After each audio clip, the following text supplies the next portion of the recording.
Hey everyone, it's Ian here from Headphone Zone, back with another review video. Today I'm super excited because I have here with me the all-new FiiO R9. Now, a little over a year ago, FiiO launched the R7, and that was a great solution for an all-in-one player, especially to the likes of the Kern CA1000T. However, it was far from perfect and had its fair share of drawbacks. The R9 over here aims to fix all of those issues and add some more functionality. So let's actually find out if FiiO has succeeded or not. So starting off with the build quality, you'll find as soon as you unbox the R9, it seems a little bit heavier, and that's because there's some major changes outside as well as inside.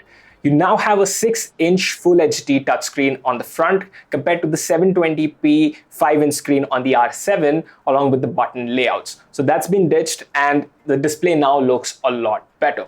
1/3 of this device is covered with this brushed metallic finish and the rest of the body is with this nice mirrored finish, which looks good for about 5 minutes until you've unboxed the unit, and then it's a fingerprint magnet. Another thing which I didn't find too impressive was the big LED strip running across. I felt it was a little bit distracting for me. I know a lot of you guys out there like the LED and RGB lights because it goes along with the desktop setup, but for me, it was a bit distracting. Now, luckily, you can not only turn these off, but for people who like the lights on, you can go into settings and customize not just the brightness, but also the colors on the LED strip and the volume knobs. So that was pretty neat. Interestingly, this time around, the R9 just has the honeycomb ventilation on the right side. On the R7, you had it on both sides. Now, while using the R9, I never faced any performance issue due to heating, but it does raise a bit of curiosity for me that will this be a problem going forward, considering there's just one side and the amplifier module now is a lot more stronger. So it's quite interesting. I think only time will tell. So for the buttons and outputs on the front should be pretty familiar if you've ever seen the R7. You have the main button, which is obviously the power, sleep, wake, and also doubles up as a volume knob. Just below that, you have a mode selector. Now there are about 4 modes that you can select from. If you set it on line out, it sends a full signal to your active speakers, so you can use the volume knob on your active speakers. But let's say in case you don't have the volume knob on your speakers, then you can just set it to the pre-out, and that way you can use the volume knob on the R9. You can put it on the phone out if you want to use the headphone outputs at the front, and you can put it on the phone plus pre-out if you want to use both of those functions simultaneously. Speaking of which, you have 3 headphone outputs, 2 of them balanced and 1 unbalanced. You have the 4-pin XLR, a 4.4 Pentagon connector, and a regular 6.3 unbalanced termination. So this time, the main difference compared to last year's R7 is that the power has more than doubled. You now have 7.3 watts of output power compared to just 3.6 watts, and in my opinion, that's incredible. The interesting stuff, however, is at the back of the FiiO R9. You have 2 pairs of RCA outputs as well as a pair of XLR outs. So those are balanced in nature, you're well covered over there.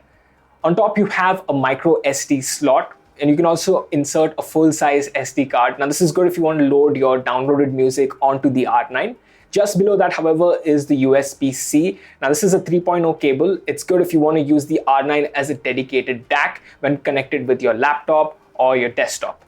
Just below that are 2 new ports, which are HDMI. So you have an HDMI in if you wish to use this as a second screen, and you have an HDMI ARC port if you want to connect this with TVs and projectors. So that's very cool. This was missing last time with the R7. Just below the HDMI ports, you have both the coaxial and optical ins as well as outputs. And below that, you have a USB-A host function. So here you can insert your hard disk as well as pen drives with files for music, movies, whatnot. And below that, you have the LAN port. Now you can feed a LAN cable right into the player if you don't want to depend on wireless networks. Right above the power supply, you have an antenna section. This is where your Bluetooth 5.1 will sit along with the dual band Wi-Fi. And the power supply, you have 2 options. You can either use the AC adapter given in the box, or you can switch to a DC line. That's also an option with the R9. So much like last year, this time the FiiO R9 also uses Android 10. So you should have no problem whatsoever finding your favorite music streaming app. You have about 64 GB of inbuilt storage and 4 GB of RAM paired with Snapdragon 660 processor to keep everything running smoothly. Along with that, you'll find that the FiiO R9 has multiple modes. To access, you can just simply press the power button for around 3 seconds and you should have all of the options in front of you. The Android mode lets you free roam the interface, download whatever apps you want from the Play Store and just have all of your apps on the home screen. The FiiO Music mode locks you into FiiO's high-res music player. Here you can access all of your songs in the inbuilt memory or from an external drive. You also have the option to receive and send Bluetooth signals, which is quite handy. Now, Roon subscribers will be very happy to know that the FiiO R9 can serve as a Roon endpoint, which is very useful to tie all of your Roon servers together. Apple users also will be quite pleased to know that much like the R7, the R9 now has AirPlay, so you can send signals across AirPlay rather than using Bluetooth. And finally, you can select all of your digital inputs and outputs along with the coax input and HDMI ports. An important addition is the XMOS chip. It's only available in the R9 and was lacking from the R7. You'll see it in action only when you're using the R9 in its USB DAC mode along with a laptop or a PC. You'll find because of the missing XMOS chip last year, the R7 had audible latency while listening to music and videos, but this time with the R9 and the XMOS chip, thankfully all of that latency is gone. One of the major concerns I had with last year's FiiO R7 was in the sound quality department. It just didn't sound as good as some of the other dedicated DACs in the same segment, say something from SMSL or Topping.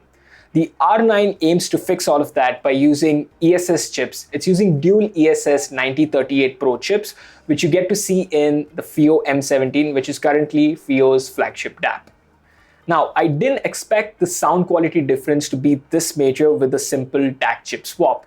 I was pleasantly impressed to what I heard. You'll find the R9 now just sounds a lot better to listen to, especially that top end extension. It just sounds a lot nicer. With the R7, I remember that it had a tendency to sound a little bit tinny at times. However, the major change on the R9 this time is the low end section. It just feels a lot more punchy, authoritative and engaging to listen to, whereas with the R7 you really couldn't get there unless you used an external power source or EQ'd your way around the device. The headphone amp also gets a rehaul. You're still using THX amplification, but this time it's double the power. It's around 7.3 watts of power. I remember the R7 would struggle with some of the more demanding headphones, but this time around when I tested out my planar headphones and more power hungry headphones like the Odyssey LCD5, the Final D8000 Pro, something like the Empyrean 2, the R9 could handle all of those headphones effortlessly. There are about 5 gain stages on this, and for me about 50 to 60% on the volume knob was more than enough to achieve good amount of dynamics with these headphones, and I would say that's the biggest plus on the R9 coming from last year's R7. A neat addition with the FiiO R9 this time is the FiiO RM3 remote, which you used to buy separately with the R7. However, a more elegant way that I found of using the R9 remotely is the FiiO Cast app. Now it's inbuilt into the player and all it requires you to do is download the FiiO Control app on your Android or iOS device. Now using that, you can connect on the same Wi-Fi network and literally mirror the R9 on your phone. This way you'll find that even if you're sat at a distance, with the RM3 you have a bit of an issue navigating because the screen is so small on this device, but with the casting app you can do all of those functions on your phone, and I find that's a more elegant and easier way to use it. I'm surprised FiiO is not advertising it as much as the remote. Make no mistake, the FiiO R9 is not cheap. This thing will currently run you around 1,40,000 rupees, but the more I actually use the R9, I'm again and again reminded of the functionality and better improved performance. Think about it, you have new and improved DAC chips for better sound quality, an improved amplification stage to power the most demanding headphones out there, digital and analog inputs as well as outputs to make sure that these can work along with your active speakers, all while having an open Android interface to make sure that you can use all of your streaming apps without having to depend on a dedicated source.